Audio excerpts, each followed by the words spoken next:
হাফসা আক্তার পুতুলের জামিন হাইকোর্ট দিয়েছিল। হাইকোর্ট শুধু রুল এবং বেলই দেয় নাই, একদম ডিটেল কেন বেল দিয়েছে রিজনিং সহ দিয়েছিল। তো পরবর্তীতে লার্নেড চেম্বার জাজ এটাকে স্টে করে। লার্নেড চেম্বার জাজ আমরা এপিয়ার করতে পারিনি, কারণ আমাদের কাছে তখন পাওয়ার ছিল না। সুসংগত কারণেই 6 তারিখে হাইকোর্ট অর্ডার দেয়, 10 তারিখেই বোধহয় লার্নেড চেম্বার জাজ এটাকে স্টে করে। তো যাই হোক, আমরা স্টে ব্যাকেটিং দরখাস্ত দিয়েছিলাম।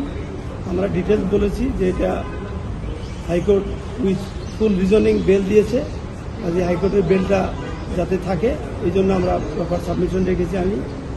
আমার সাথে আমার learned friend barrister Kaiser Kamal ছিল। তো হাইকোর্ট অ্যাপিলেট ডিভিশন বলেছে যে 164 আছে কিনা। ওরা আমি 164 স্টেটমেন্টটা পড়ে শুনলাম, যেটাতে আমাদের বক্তব্য ছিল যে এটা এক্সকালভেটরি, এটা তার কোনো ইনভলভমেন্ট নাই, এটা ওভারটেক সম্পর্কে তার কোনো ইনভলভমেন্ট নেই, তার হাজব্যান্ডের ইনভলভমেন্ট আছে বলে উনি 164 দিয়েছে। যাই হোক, অ্যাপিলেট ডিভিশন 164 স্টেটমেন্ট পড়ার পরে বলেছে যে এটা আপনারা হাইকোর্টে যান। পরে এক পর্যায়ে অ্যাপিলেট ডিভিশন কোর্ট জিজ্ঞেস করেছিলেন যে তার মেইন এলিগেশন যে তার হাজব্যান্ডের বিরুদ্ধে 164 বলেছে, উনি কোথায়। আমরা বলেছি উনি এখন অ্যাবসকন্ডিং, অ্যারেস্টেড হয়নি। এবং বললো যে ওনাকে আনেন তাহলেই আর হাইকোর্টে গিয়ে বেল অ্যাপ্রোচ করেন। তখন আমি বললাম যে উনি জেলখানায় থেকে আর ওনাকে আনবে কেমনি। তখন কোর্ট বলেছে যে আপনারা উদ্যোগ নেন, নিয়ে ওনাকে পুলিশের হাতে সুপর্দ করেন আর হাইকোর্টে গিয়ে রুল হিয়ারিং করেন।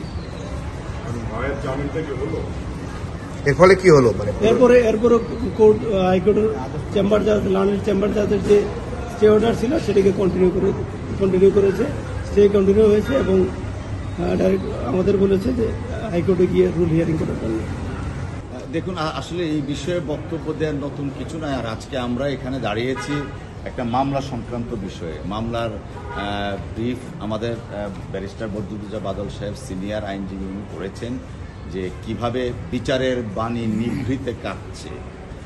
একজন মহিলা মানুষ হয়েও যার কোনো অপরাধ নেই এবং একটা জুডিশিয়াল কনফেশন আছে, সেই কনফেশনে উনি বলেছেন যে আমি জানতাম না আমার ব্যাগে কি আছে এবং আমার হাজব্যান্ড এই কাজটা করেছেন।